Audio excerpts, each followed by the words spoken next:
ஒரு புள்ளிவிவரம் சொல்கிறேன். இந்த தேர்தலின் போது அந்த ஊரில் ஒரு சாக் பூஜான்னு ஒரு விழா, 48 லட்சம் பீகார்காரர்கள் இங்கேருந்து பீகாருக்கு போயிருக்காங்க. இங்கேருந்துன்னா பல மாநிலத்திலிருந்து. ரயில்வே சவுத் சென்ட்ரல் ரயில்வே மட்டும் 7000 சொச்சம் ரயில் விட்டுருக்குறோன்னு டேட்டா டைம்ஸ் ஆஃப் இந்தியாவில். அங்கேருந்து மட்டும் 7000 ரயில் போயிருக்கு. தெற்கு ரயில்வேலேருந்து எவ்வளோ போயிருக்குன்னு நமக்கு தெரியாது. அப்போ இந்த தொழிலாளிகள் எல்லாம் ஓட்டு போடணும்னா ஓட்டு போடணும். அவங்க இந்த உரிமை இருக்குது.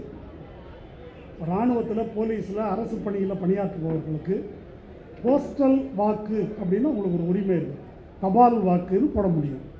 அந்த மாதிரி புலம்பெயர் தொழிலாளிகளுக்கு அவன் என்ன தொகுதிக்கு ஓட்டு போடணுமோ அதுக்கு தபால் வாக்கு கொடுப்பதற்கு பதிலாக இப்படி ஒரு பித்தலாட்டத்தை ஏன் செய்கிறார்கள் என்றால், பிஜேபி இதை பயன்படுத்தி கொண்டு வெற்றி பெற வேண்டும் என்ற நோக்கத்துக்காகத்தான் இந்த பித்தலாட்டம் அரங்கேறுகிறது. அதனால தான் கர்நாடகாவில் 1 லட்சம் வாக்கு மகாதேவ்புரான்னு சொல்கிறார். ஹரியானாவில் 25 லட்சம் வாக்குகள் காங்கிரஸ் தான் ஜெயிக்கும் என்று எல்லா எக்ஸிட் போலும் சொல்லுது. ஆனால் கடைசியில் பிஜேபி ஜெயிக்குது. எப்படின்னு ஆராய்ச்சி செய்தால் 25 லட்சம் வாக்குகள் போடப்பட்டிருக்கு. தரவுகளோடு காட்டிட்டார். தேர்தல் ஆணையம் பதில் சொல்லலை. நீதிமன்றம் அதை வேடிக்கை பார்க்கிறது. மகாராஷ்டிராவில் 2024 தேர்தல், நாடாளுமன்ற தேர்தல், அதில் பெரும்பான்மையான நாடாளுமன்ற தொகுதியில் இந்தியா கூட்டணி வெற்றி பெறுகிறது. 5 மாதம் கழித்து சட்டமன்ற தேர்தல் நடக்குது. அந்த சட்டமன்ற தேர்தலில் 80% தொகுதியில் பிஜேபி கூட்டணி வெற்றி பெறுது. எப்படி நடக்கும்?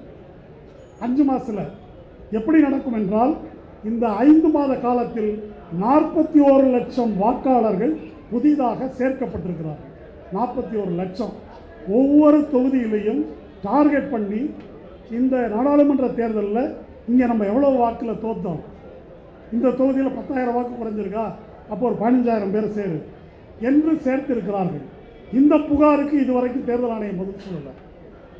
கேட்டால் அஃபிடவிட் போடு. என்ன அஃபிடவிட்டு? எப்படி போட வேண்டிய, எதற்காக போடணும்? முன்னாள் தேர்தல் ஆணையர்கள் லவாசா, குரேஷி எல்லோருமே காரி உமிழாத குறையாக பேசுகிறார்கள். ஆனால் தேர்தல் ஆணையர் அதை பற்றி கொஞ்சம் கூட கவலைப்படுறதில்லை. இப்போது தமிழ்நாட்டில் அப்படி ஒரு மோசடி அரங்கேற இருக்கிறது.